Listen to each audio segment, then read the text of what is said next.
முருகப்பெருமான்.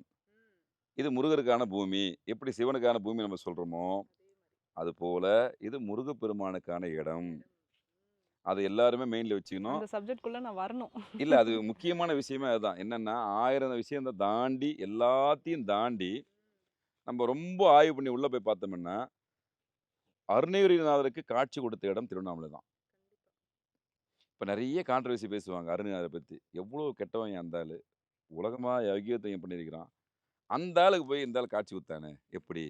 அப்டின்ற கேள்வி வரும். அது கதையோ, நிஜமோ, யாராக இருந்தாலும் உங்ககிட்ட இருக்க நல்ல விஷயத்த நான் ஏத்துக்குவேன். கெட்ட விஷயத்த அழிப்பேன். நல்ல விஷயத்த நான் பாதுகாப்பேன். கூட இருப்பேன்றது உதாரணம் தான், அவரு சம்மாரம் பண்றது, அரக்கன அழிக்கிறது, இந்த மாரி பக்தன ஆட்கொள்றது எல்லாமே. அது ஒரு கதையா நீங்க அவரு ஒரு கேரக்டரா எடுத்துக்காதீங்க. அந்த அகம்பாவத்த அழிச்சு, அவன்கிட்ட நல்ல விஷயத்த, அவனுடைய கெட்ட தன்மைய போக்கி வரம் குடுக்குறாரு. அதான் சொல்றேன் நான் நெறைய பேட்டில சொல்லியிருக்கேன். முருகப்பெருமான் எல்லா ஊர்லயும் இருக்காரு. ஆருடைய வீட்ல இருக்காரு. திருவண்ணாமலை என்ன விசேஷம்னா, காட்சி குடுத்த இடம். நீங்க திருச்செந்தூர் போனீங்கன்னா, அரக்கன வதம் பண்ணி வந்து நிக்கிறாரு. அது ஆக்சுவலா சிவபெருமான் கோயில் தான். எந்த கோயிலு? திருச்செந்தூர் வந்து முருகர் பிரதானம் கிடையாது. ஆக்சுவலா சிவன் கோயில் அது.